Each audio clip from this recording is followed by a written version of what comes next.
Nanjye mbasuhuza mu izina rya Yesu KRISTO abakurikiye ijambo ry'Imana muri uyu mwanya. Nitwa Ndayishimiye Karekezi kugira ngo tuganire ijambo ry'Imana, ariko reka tubanze dusenga Imana. Data, mu izina ry'Umwami wacu Yesu KRISTO, ndagushimiye cyane kubw'uyu mwanya uduhaye mwiza wo kuganira na bene data ijambo ryawe. Sabye umugisha ku muntu wese Mwami Imana wumvira ijambo ryawe. Sabye umugisha Mwami Imana kuri jye ubwanjye Mana, kugira ngo ikiganza cyawe kibane natwe twese, kugira ngo icyo ushaka kibe kuri twebwe Mwami, ubane natwe muri byose mu izina ry'Umwami Yesu. Amen. Uyu mwanya ndagira ngo tuganire amagambo y'Imana akomeza icyigisho twatangiye kivuga ku bimenyetso by'ibihe. Uyu munsi ndagira ngo mvuge ku kimenyetso Yesu yavuze ubwo Yesu bari bamubajije ku bijyanye n'ibimenyetso by'iminsi y'imperuka.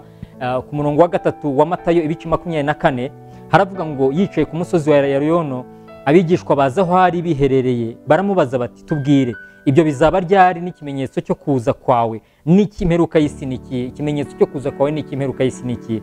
Umurongo wa 9 haravuga ngo ubwo nibwo bazabagambanira ngo mubabazwe, ndetse bazabica, muzangwa n'amahanga yose abahora izina ryanjye.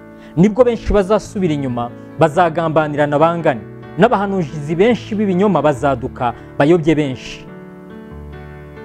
Ndagira ngo dusome n'undi murongo uri mu Byahishuwe ibice 6, igitabo cy'Ibyahishuwe ibice 6 umurongo wa 9 kugera kwa 11 haravuga ngo umwana w'intama amenye ikimenyetso cya 5, mbona munsi y'igicaniro imyuka y'abishwe bahowe ijambo ry'Imana n'ubuhamya bahamyaga, batakana ijwi rirenga bati, ayi mwami wera w'ukuri, uzageza he kudaca amateka no kudahora abari mu isi, uhorere amaraso yacu. Umuntu wese muri bo ahabwa igishura cyera, babwirwa kumara n'ikindi gihe gito baruhuka, kugeza ubwo umubare w'imbata bagenzi babo na bene se bagiye kwicwa nkabo uzuzurira. Kugeza ubwo aho umubare w'imbata bagenzi babo na bene se bagiye kwicwa nkabo uzuzurira.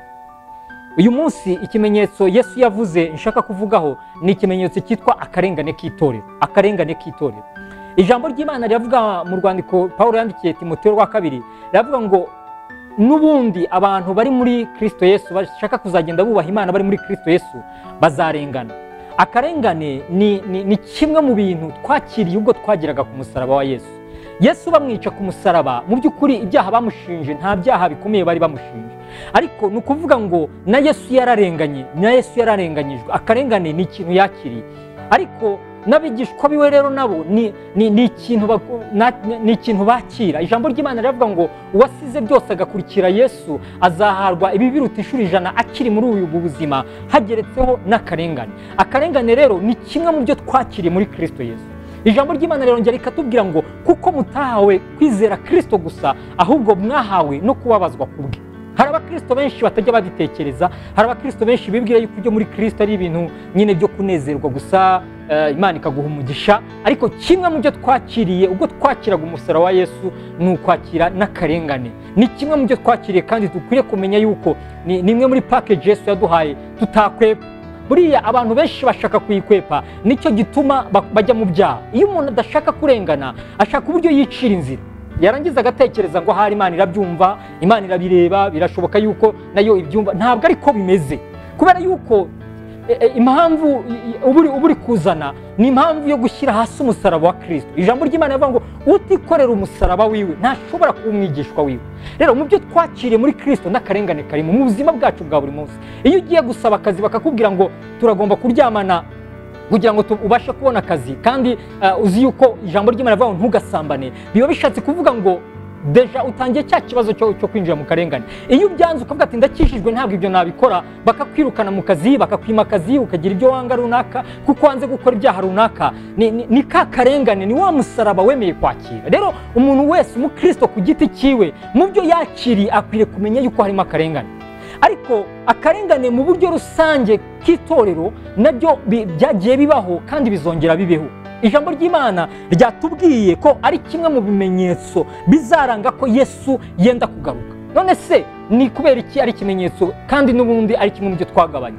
Yesu yabivuze hano umurongo wa 9 Matayo 24 ngo ubwo nibwo bazabagambanira ngo mubabazwe, ndetse bazabica. Muzangwa n'amahanga yose abahora izina ryanjye. Muzangwa n'amahanga yose abahora izina ryanjye. Twabonye yuko ibi bimenyetso umwihariko wabyo Yesu yatanze nuko ari ibintu bizaba bireba isi yose. Ni ibintu bizaba bireba isi yose. Mu mateka y'itorero hagiye haba akarengane guhera kuri Stefano, niwe mu Kristo wa mbere wishwe azira izina rya Yesu. Nyuma yuko Yesu apfuye babaye igihe runaka abantu barihana, ariko nyuma haza kwaduka akarengane gahereye ku gihe cya Stefano. Stefano amajije gupfa haduka akarengane, abigishwa baratatana bagenda bavuga ubutumwa bwiza aho bageze. Ariko ijambo ry'Imana riratubwira yuko na nyuma hagiye haba akarengane. Tubona yuko Paulo yagiye arenganwa, yarenganijwe avuga ubutumwa bwiza, bakamukubita bakamutera amabuye. Ijambo ry'Imana ritubwiye yuko bagiye bamufunga ibintu nk'ibyo ngibyo. Ariko ijambo ry'Imana nubwo yenda ridakomeza amateka y'itorero arangirana n'igihe cy'intumwa, ariko nubwo arangira intumwa zikiriho, iyo dusomye mu yandi mateka tubona yuko na nyuma yaho akarengane kaje gukomeza. Ingoma y'Abaroma yakomeje irenganya ubwoko bw'Imana, irenganya itorero ry'Imana. Nyuma yabyo haje kwaduka indi ubwo idini ryihuzaga n'ubutegetsi bwa Roma, hakurikiye kandi karengane k'itorero ry'Imana. Hari abantu benshi batamenya ayo makuru kuko ntabwo akunda kuvugwa, ariko ni ngombwa yuko abantu bamenya uko itorero ry'Imana ryabayeho, kugira ngo bamenye yuko ibyo bene data inzira baciyemo natwe ariyo duhamagarirwa gucamo, kandi yuko twebwe tutari umwihariko kuri bo. Ijambo ry'Imana riravuga ngo ndetse nubwo bahamijwe yuko bamaze guhamywa kubwo kwizera kwabo ntibarahabwa ibyasezeranijwe, ngo Imana yateguye yuko tuzabiherezwa rimwe. Bishatse kuvuga iki? Bishatse kuvuga yuko iyo nzira baciyemo natwe tukwiriye kuyicamo, natwe tuzayicamo. Ariko Yesu atanga ikimenyetso nanone cy'umwihariko cyuko noneho mu minsi ya nyuma, mbere yuko itorero rigaruka, amahanga yose, isi yose, hazabaho akarengane k'itorero gakwiriye mu isi yose. Yesu adufashe cyane.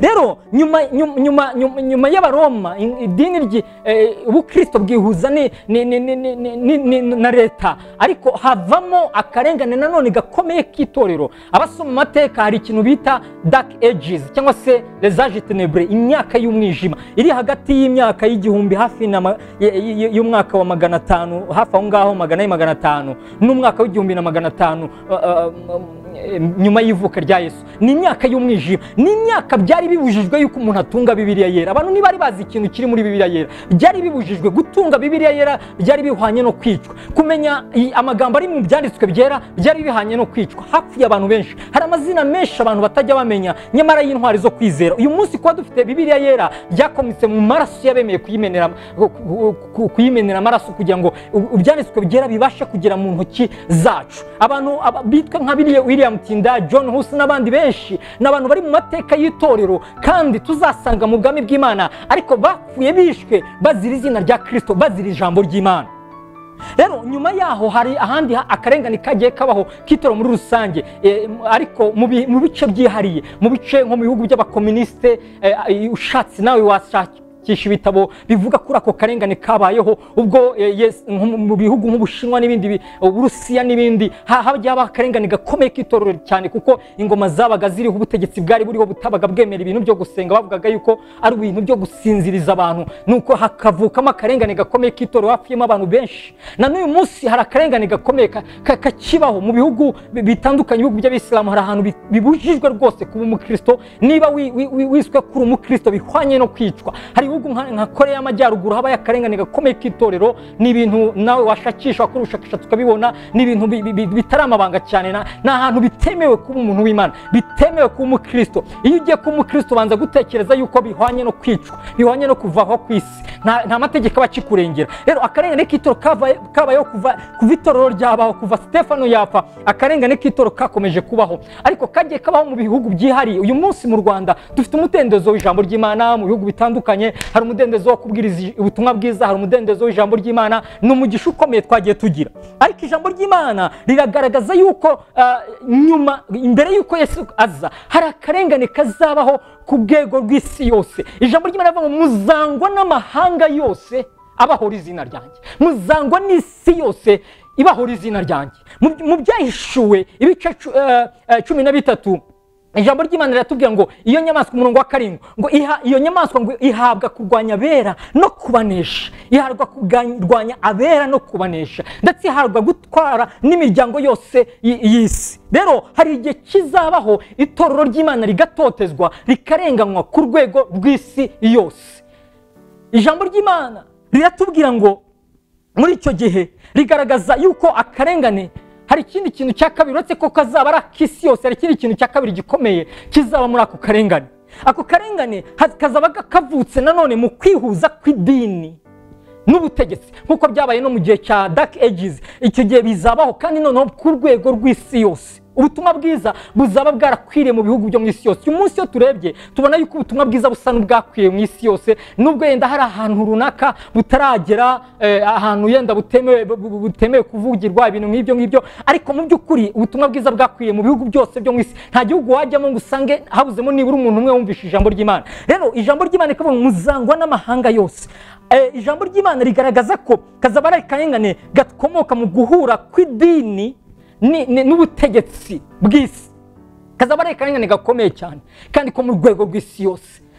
Ijambo ry'Imana hari ibimenyetso rigenda ritanga. Haraho ijambo ry'Imana muri ibyahishuwe ibice 17, ijambo ry'Imana rigaragaza ngo umugore wicaye ku nyamaswa. Riba rishaka kuvuga umugore itorero ryayobye, cyangwa se abantu bakabaye ari abantu b'Imana, imisengere, idini ryayobye.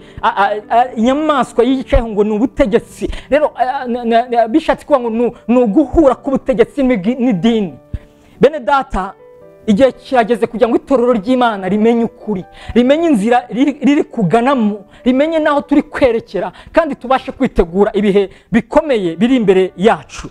Icya gatatu navuga kuri iki kintu ni uko Imana izemera yuko mu rwego rw'isi yose akarengane kabaho. Ni ikintu gikomeye cyane kandi nanone cyiza cyane. Ijambo ry'Imana riravuga muri Daniyeli ibice 12 umurongo wa 10 ngo benshi bazacishwa mu ruganda bazezwa. Ni ukwezwa kw'itorero. Akarengane niba hari ikintu kimwe gakora mu buzima bw'itorero ni ukweza abera, ni ugutunganya abera. Mu gihe cy'akarengane abantu bishushanya baba bakiya cyane, kubera yuko kugira ngo wizere, kugira ngo uvuge yuko ubaye umwizera, bigusaba kubanza kubitekerezaho neza.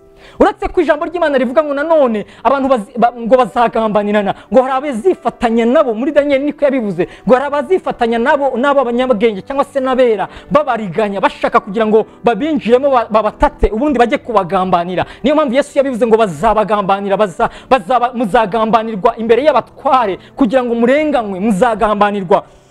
Ngo ariko nimugera imbere yabo batwara ntimuzagira ubwoba bw'icyo mugomba kuvuga, umwuka w'Imana azabayobora, azabahereza icyo kuvuga muri uwo mwanya. Rero intego yabyo ya mbere izaba yo kugira ngo itorero ry'Imana ryezwe, umugeni wa KRISTO yezwe, kuko azaba yenda kujya gusanganira umukwe, kuko itorero ry'Imana rizaba ryenda gutaha. Hari abantu benshi bagiye babwirwa amagambo ababwira yuko itorero ry'Imana rigomba kuzarenganywa, ryaravuye mu isi, n'abantu bazaba barasigaye banduye nibo bazarenganywa. Bene data, reka mbabwire, igihe kiraje kugira ngo itorero ry'Imana ryinjiye mu bihe bigoye by'akarengane. Ariyo mpamvu umwuka w'Imana duhata atubwira ngo nituvuge aya magambo kugira ngo nibura hagira abera bitegura, be gutungurwa n'igenda kubaho. Iyo abantu barebye ibiri kuba mu isi batangira kubona yuko itorero riri kugenda ryinjira mu gihe cy'akarengane, ariko bamwe bagatangira gutekereza ngo itorero rigiye kugenda rive mu isi, ubundi itorero ry'Imana abasigaye barengane. Bene data, reka mbabwire, mbwirijwe n'umwuka w'Imana, ibyo ntabwo ari byo, ntabwo ariko kuri. Ijambo ry'Imana si cyo rivuga. Ijambo ry'Imana rivuga yuko ahubwo ari ibihe dukwiriye kwinjira muri ibyo ngibyo. Ni urugamba rukomeye, ni urugamba rwa nyuma rw'itorero, ni urugamba rw'abera. Ni igihe dukwiriye kwitegura tukamenya ibihe turimo ibyo ari byo, tukaba maso. Igihe kiraje ubwo mbere yo kubwiriza ibyanditswe byera nk'ibi ngibi ugomba kubitekerezaho, ukabanza kubimenye, kuko nibiramuka byumvikanye bishobora kukuviramo ibihano bikomeye cyane. Igihe kiraje bene data, reka mbabwire, ijambo ry'Imana uburyo ryanditswe mu buryo kurivuga bizana impaka mu isi. Yesu ni ikimenyetso kigirwa impaka. Igihe kiraje kugira ngo impaka zitangirwe, maze ibyemezo bifatwe yuko ijambo ry'Imana Bibiliya yera iri gucamo abantu ibice, maze batangire bavuge yuko umuntu wongera kubwiriza Bibiliya yera ari buhure n'akaga. Igihe kiraje kugira ngo yongere ishyirwa ku gihe, ijyanishwe n'igihe kugira ngo ibashe gutuma abantu bose bayibonamo. Kuko bene data, reka mbabwira, umuntu wese ufite amaso yo kureba ari kubona yuko isi iri kugenda igana mu kintu cyo kugira ngo abantu bagire imikorere imwe, imyizerere imwe, imisengere imwe, imyumvire imwe, imyizerere imwe, kugira ngo bose bumve yuko Imana ni imwe. Kandi reka mbabwire, ntabwo Imana ari imwe. Iyo umuntu wese avuze Imana ntabwo biba bisobanuye yuko icyo avuze ari kimwe. Hari uvuga Imana akaba avuze cya kigirwamana y'icyo asenga, hari uvuga Imana akaba avuze ya Mana imwemerera kwica abantu abarenganya, hari uvuga Imana akaba avuze Imana zitandukanye. Bene data, ibyitwa Imana ni byinshi. Igihe kiraje kugira ngo tubashe dusabwe kwihuza n'ibyitwa Imana, ariko ntabwo ari byo. Ni igihe cy'akarengane. Bene data, igihe kiraje kugira ngo niwe nutangira kubwiriza yuko ubutinganyi ari icyaha, batangire bakubwire yuko uri kubuza abantu uburenganzira bwabo, urengane. Igihe kiraje ubwo kugira ngo ubwirize, nubwiriza yuko abakiranirwa batazaraga ubwami bw'Imana, mbere yuko numara kubibwiriza ugende kwisobanura imbere y'ubutegetsi. Bene data, reka mbabwire, igihe kiraje ubwo ijambo ry'Imana rigiye kugira ngo uribwirize, bigiye kugusaba kubitekerezaho. Uyu munsi abantu barabwiriza bakumva ni fiyeri, ariko igihe kiraje ubwo kubwiriza ijambo ry'Imana ry'ukuri ugiye kubanza kubitekerezaho. Kandi reka mbabwire bene data, byaratangiye. Igihe kiraje twasohoye muri bya bihe Pawulo yavuze ngo abantu ukuri kuzaba kubarya mu matwi yabo, ijambo ry'Imana rizaba ribarya, ukuri kubarya bazigwiriza abigisha bahwanijwe n'irari ryabo. Kubw'iyo mpamvu rero, iki ni igihe cyo kwitegura kw'itorero, cyo mwene data, torero ry'Imana, ni mwitegura ibihe bikomeye. Rekeraho gusinzira no kwibeshya yuko ibihe ari byiza imbere. Soza ndagira ngo basomere iri jambo, Abakorinto ba mbere ibice 16 umurongo wa 13. Haravuga ngo mube maso, mukomerere mu byo mwizeye, mube abagabo nyabagabo, mwikomeze. Ndakubwira mwene data, ukurikije ijambo ry'Imana mbwirijwe n'umwuka w'Imana, ubu umugabo ukomerere mu byo wizeye, gira umwete wo gusoma ijambo ry'Imana, ibyanditswe byera, kuko ntabwo ari igihe kinini cyane ubifite. Ntabwo ari igihe kinini cyane ugifite umudendezo wo kubyumva no kubibwiriza nk'uku ukabona nta kibazo bigutwe. Gira umwete w'ijambo ry'Imana, gira umwete wo kwitegura. Torero ry'Imana, itegure ibyahishuwe ibice 6 umurongo wa 9 kugera ku 11. Ayo magambo agiye kubasohorana. Reka dusenga Imana. Data, mu izina ry'Umwami wacu Yesu Kristo, gushimiye kubw'ijambo ryawe rivugiwe aha hantu muri uyu mwanya. Ndagusabye kugira ngo uhe itorero ryawe amaso ahumutse n'umutima ukangutse. Mwami Imana, uduhe kuba maso, tumenye ibihe turimo n'ibyo turi kwinjiramo, tubashe kumenya yuko igihe gisohoye, kugira ngo Mwami bya bimenyetso bigaragaza gutegurwa k'umugeni, uruganda ko ruri imbere. Mana, ndasaba ubwiza bwawe ku itorero ryawe, ndasaba kugendererwa nawe Mwami. Urakoze Mwami, herekeza ijambo ryawe, uriho umugisha mu mitima y'abantu bawe, mu izina ry'Umwami wacu Yesu Kristo. Amen. Yesu aguhe umugisha. Amen.